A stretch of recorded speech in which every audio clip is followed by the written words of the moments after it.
Assalamualaikum warahmatullahi wabarakatuh. Salam sehat untuk lansia kita. Para sobat lansia, dimanapun Anda berada, banyak orang yang menganggap bahwa lemah dan lambatnya orang tua atau lansia adalah hal yang wajar. Padahal ada kondisi medis yang bisa mempercepat penurunan mereka tersebut. Namanya adalah frailty atau sindrom kerapuhan.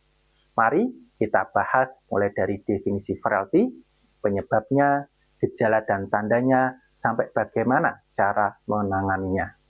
Baik, para sobat lansia, secara definisi, frailty adalah suatu sindroma klinis pada usia lanjut yang ditandai dengan penurunan cadangan fisiologis di berbagai sistem tubuh, sehingga lansia menjadi rentan terhadap stres, rentan terhadap penyakit, dan mudah terjadi komplikasi.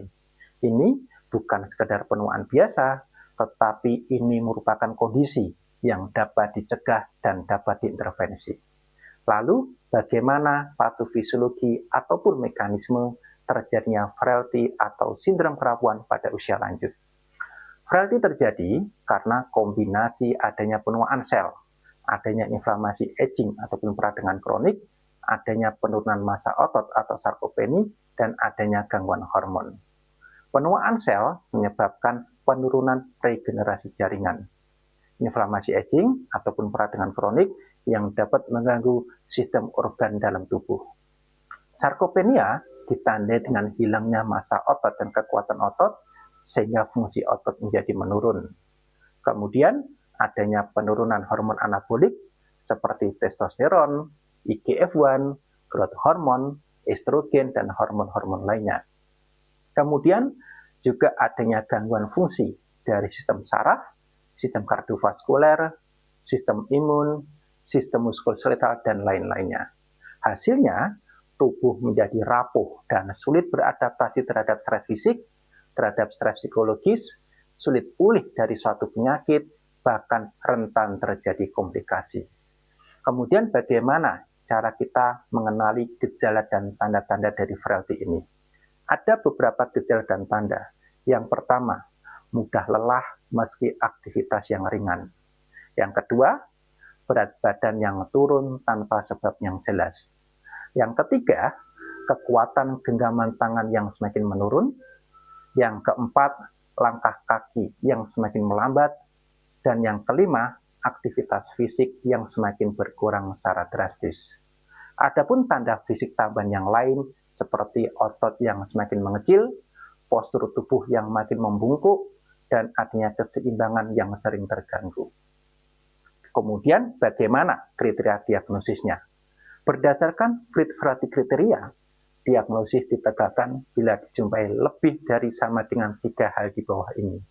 Yaitu yang pertama, adanya penurunan berat badan 4-5 kg dalam 1 tahun terakhir. Yang kedua, adanya kelemahan otot yang ditandai dengan hand grip strength yang rendah. Yang ketiga, adanya rasa lelah yang berlebihan.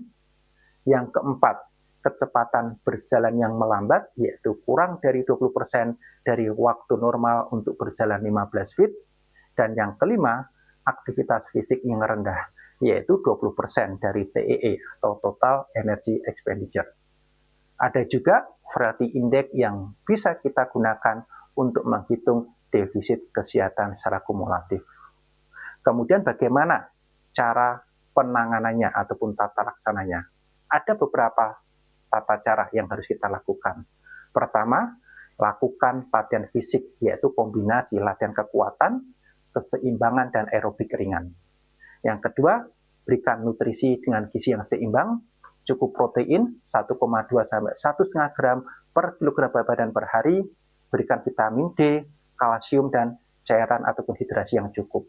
Yang ketiga, manajemen penyakit kronis dan faktor risikonya, pastikan penyakit yang mendasarinya selalu dalam kondisi yang stabil untuk mencegah risiko komplikasi. Dan yang keempat, berikan intervensi psikososial, dukungan keluarga, dan dukungan sosial penting untuk mencegah isolasi. Dan yang kelima, hindari polifarmasi. Berikan obat-obatan sesuai indikasi dan konsultasikan ke dokter yang merawat. Lalu apa saja komplikasi yang sering muncul dengan adanya frailty ini? Seperti adanya risiko jatuh dan patah tulang, sering mengalami rawat inap yang berulang, adanya penurunan fungsi kognitif, penurunan kapasitas fisik ataupun fungsional, sehingga lansia mengalami ketergantungan total, dan yang paling penting lagi, kualitas hidup yang semakin menurun. Kemudian bagaimana terkait prognosisnya ataupun prediksi perjalanan akhir dari sindroma ini? Frailty atau sindrom kerapuhan dapat membaik dengan intervensi dini. Lansia yang terdeteksi dini dan menjalani program nutrisi serta latihan fisik yang teratur serta mengontrol penyakit yang menyertainya dapat memiliki kualitas hidup yang lebih baik dan risiko komplikasi yang lebih rendah. Ingat, frailty bukan nasib, tetapi tanda untuk segera bertindak. Semakin cepat kita deteksi, semakin besar peluang untuk mencegahnya. Frailty juga bukanlah vonis. Dengan nutrisi yang baik, dengan latihan fisik yang teratur, serta mengontrol penyakit yang mendasarinya, maka lansia akan tetap bisa aktif dan sehat dan mandiri lebih lama. Yuk, jaga lansia kita, sayangi mereka di usia senjanya. Demikian video yang bisa saya sampaikan pada kesempatan kali ini. Semoga bermanfaat untuk seluruh sobat lansia dimanapun Anda berada. Terima kasih. Assalamualaikum warahmatullahi wabarakatuh.